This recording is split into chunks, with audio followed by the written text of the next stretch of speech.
Alors que les populations se plaignaient des embouteillages et enclavements de certaines cités du pays, le chef de l'État lui pensait déjà à l'option de la création et modernisation de routes secondaires comme solution durable. Le mode de gestion participative du président de la République a permis le montage de toute une série de projets qui prennent corps au jour le jour. Ce mercredi, c'est sur la grande avenue Ngapama, communément appelée Terre Jaune, que Félix-Antoine Tshisekedi a donné le premier coup de gaz de tracteurs qui vont baliser près de 40 km de voirie dans la capitale.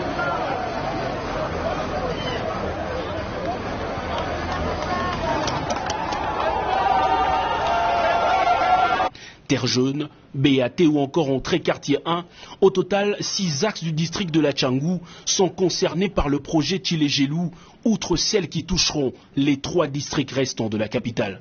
Bien avant le lancement de travaux, le gouverneur de la ville de Kinshasa, le vice-premier ministre des infrastructures ainsi que le directeur général de l'OVD ont donné de précisions sur ce projet initié par le président de la République et qui vise à réhabiliter et moderniser au-delà de Kinshasa une centaine de kilomètres de voirie dans les provinces du Kasaï, de l'Équateur et du Bandundu pour un financement public-privé de 138 millions de dollars.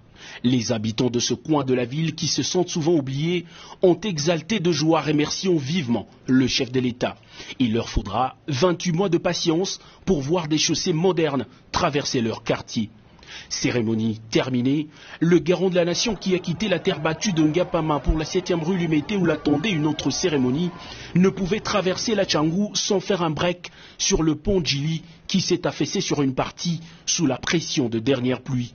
Le dynamisme transmis par le président de la République et ses collaborateurs a obligé à l'office de route d'entamer dès les premières heures d'après-dégâts des travaux sur cet ouvrage qui relie le district de la Tchangou au reste de Kinshasa. Quelques instructions aux responsables de structure à l'œuvre et le cortège présidentiel a poursuivi son parcours jusqu'à la 7e rue Limété. Dans un décor similaire à celui de Terre Jaune, l'assistance découvre un autre grand projet dit moderne qui vise lui aussi comme son intitulé la modernisation de plusieurs routes secondaires à grande importance et affluence. Ici, c'est près de 13 km de voirie à réhabiliter et moderniser sur la 7e, 9e, 12e, 13e, 15e et 18e rue avant d'entamer l'avenue Escorte-Ngalima et une partie de la commune de Lemba. En 24 mois, l'Office de voirie et drainage s'est engagé à réaliser 13 de 26 km prévus dans ce projet financé par Equity Bank à hauteur de 18 millions de dollars. Le développement des infrastructures influe positivement sur le social de population et le chef de l'État le sait. Les Congolais croient en sa vision d'un Congo meilleur, pas besoin de le prouver, la communion en témoigne.